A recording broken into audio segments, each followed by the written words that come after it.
رب العالمین ارحم الراحمین مالک یوم الدین ایاک نعبد وایاک نستعین احسن الخالقین اجود الاجودین اکرم الاکرمین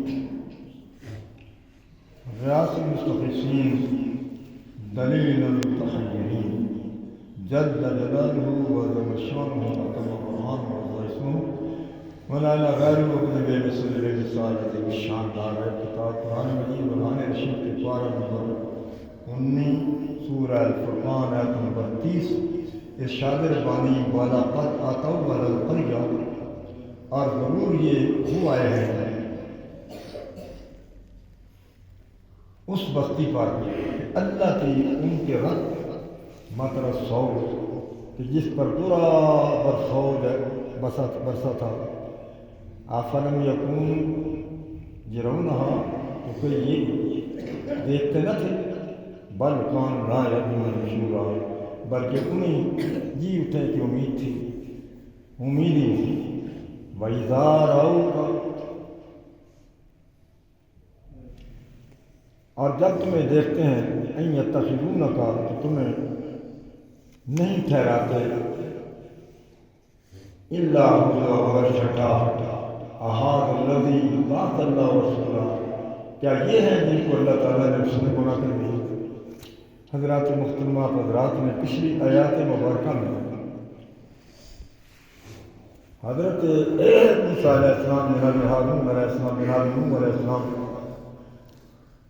اور ہود علیہ السلام شعیب علیہ السلام اور اصحاب الرس قوم عاد اور ثمود کا تذکرہ سنا آج حضرت لوط علیہ السلام کی قوم کا تذکرہ کیا جا رہا ہے کہ وہ جب برے کاموں کی اتر آئی تو اللہ تعالیٰ نے ان کو تباہ و برباد کر دیا اللہ تعالیٰ نے مشرکین مکہ کو خطاب کرتے فرمایا کہ اے میرے حبیب صلی اللہ علیہ وسلم ان سے پوچھو کہ جب یہ تجارت کے لیے خانہ کعبہ سے مکہ مکرمہ سے ملک شام کی طرف جاتے ہیں تو راستے میں انہیں وہ بستیاں نظر نہیں آتی جو اجڑی اللہ جن پر ہم نے اپنا غضب نازل کیا اور اونچی اونچی بلڈنگیں تھیں اونچے اونچے مکان تھے اور ہر قسم کے انواع و اکرام کی اللہ تعالیٰ کے انعامات تھے یہ گزرتے ہیں یعنی تجارت کے لیے جب جاتے ہیں تو راستے سے یہ ڈیر نہیں نظر آتے کہ ان لوگوں کو یہ اصل میں 5 بستیاں تھیں جن میں ایک بچ گئی 4 بستیاں ایسی تھیں کہ جو کہ حضرت سیدنا لوط علیہ السلام ان کی طرف نبی بنا کر بھیجے گئے تھے جناب لوط علیہ السلام ان کو قوم کو سمجھاتے اور ان کی یہی عادت ہے اب تفصیل میں تو پیچھے واقعہ بہت دفعہ بیان ہو چکا ہے اتنی سمجھ لیں کہ ان میں یہ اغلام بازی منڈے بازی جو لڑکا آنا اس کے ساتھ منہ کالا کر لینا اور اس کو جناب نوح علیہ السلام سمجھا رہے ہیں کہ اللہ کے بندوں کو حیا کرو شرم کرو تمہارے گھر تمہاری عورتیں ہیں تمہارا نکاح ہوا ہے بیٹھو ان کے ساتھ چلو لیکن وہ لوگ کہتے ہیں کہ ہمیں آپ نہیں روک سکتے یہاں تک کہ یہ بہت ہی جب سمجھا کر اللہ کے نبی تنگ آ گئے تو پھر اللہ تعالیٰ نے اپنا غضب ان لوگوں پر نازل کیا اور اس طریقے کے ساتھ کہ اللہ کے فرشتے آ گئے پھر بھی وہ باز نہیں آئے اللہ نے جبریل علیہ السلام بعض کہتے ہیں کہ 7 فرشتے تھے بعض کہتے ہیں 3 فرشتے تھے جن کی قیادت جبریل علیہ السلام فرما رہے تھے حضرت لوط علیہ السلام کے گھر میں جب آئے تو آپ کی بیوی تھی وہ نبی کی بیوی لیکن بڑی غیبت کرنے والی گلہ کرنے والی وہ واقع گئی کہنا کہ ہمارے یہاں تازہ شکار ہے کیونکہ یہ فرشتے لڑکوں کی صورت بن کے آ گئے خوبصورت چہرے والے لڑکے بن کے آئے تو وہ کہنے لگے تمہارے لیے مال آ گئے آؤ اب وہ باغی قوم آئی حضرت لوط علیہ السلام نے اندر سے کنڈا لگایا ہوا ہے تو وہ پھا مارنا شروع کھولو دروازہ کھولو آپ نے سوراخ میں کہا حیا کرو، یہ میرے مہمان ہیں. تو میں ہر آدمی کا فرض ہے کہ اپنے مہمان کی عزت کرے، اور تم لوگ کیا کر رہے ہو؟ کچھ ان کے سامنے مجھے شرمندہ کر رہے ہو.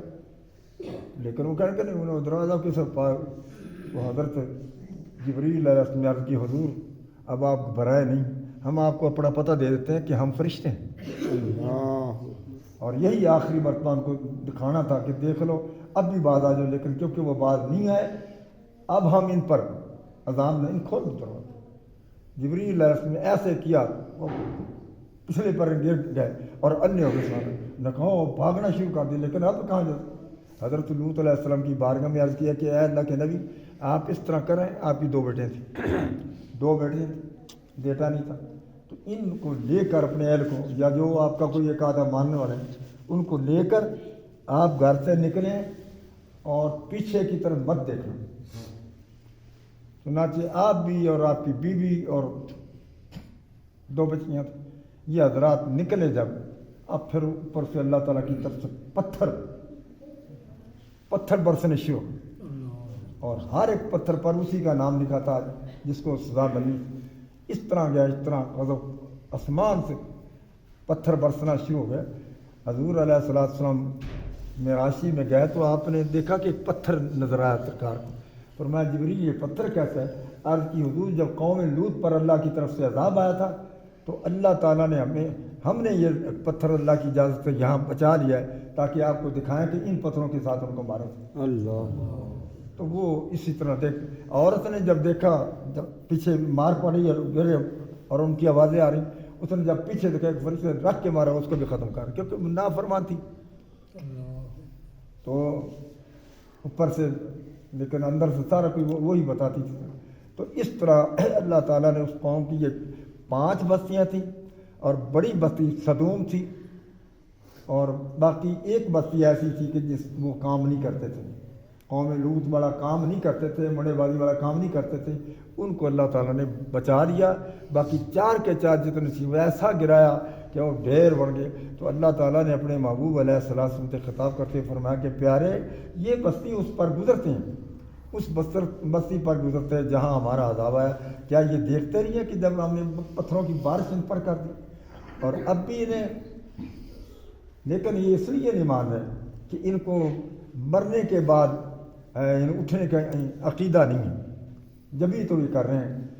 الفاظ پہ غور فرمائیں. بالاقد اور البتہ تاکہ آتاؤ، عطا یہ ہوتی آتے ہیں یا آتے ہیں یا آئے ہیں. علل قریہ، قریہ بستی کو کہتے، بستی سے مراد وہی صدوم بستی ہے جو قوم لوط کی 5 بستیوں میں سے سب سے بڑی بستی تھی. ان بستیوں میں ایک سب سے چھوٹی بستی کے لوگ تو اس خبیث بدکاری کے عامل نہ تھے جس میں باقی 4 بستیوں کے لوگ مبتلا تھے، اس لیے انہوں نے نجات پائی، اور وہ 4 بستیاں اپنی بد عملی کے باعث آسمان سے پتھر برسا کر ہلاک کر دیں. یہ اللہ نے بتا دیا. لیکن ہماری بد نصیبی کہ اب بھی ایسے لوگ ہیں یہی کام کرتے ہیں. اللہ کی امترت مت رسو، کہ اس بستی پر جس کا برا برسنا تھا، یعنی مطر کہتے ہیں بارش کو، 100 بری بارش، یعنی ایسی بارش تھی کہ ان کی بد عملی کی وجہ سے نتیجہ یہ نکلا ختم ہو گئے. افالم یکون، افالم یک، تو کیا نہیں ہے یہ یرونا اس کو دیکھتے، یعنی یہ بستی انہیں نظر نہیں آتی. یہ لوگ تذکرے کرتے ہیں، لوگ باتیں کرتے ہیں، اور یہ کہانیاں تو چلتی رہتی. آپ نے کئی دفعہ ہمیں ادھر ہماری طرف حویل لکھے کی طرح قبر پاٹے کی جگہ ہے، اور کئی ایسی ہیں کہ اب بھی وہ بستیاں یعنی وہاں تباہ ہوئی. اور لمبا چوڑا واقعہ پھر سنائیں گے. بہرحال یہ اللہ کی عذاب کی ہے. جب لوگ اس طرح کا کام کریں گے تو پھر اللہ غضب میں آئے گا. اور ان کا بھی عقیدہ یہ تھا اصل میں، بلکان لا یرجون النشورا، وہ نشر یعنی دوبارہ اٹھنے کے قائل نہیں تھے، اسی لیے تو یہ کام کرتے تھے. یہ کام آپ کے، میرا خیال ہے کہ رائے صاحب بھی جانتے ہیں اس واقعے کو. ہمارے ہاں بھی ایک مولوی صاحب داڑھی مبارک نے رکھی، مسجد کا امام، ایک لڑکے کو لے گیا،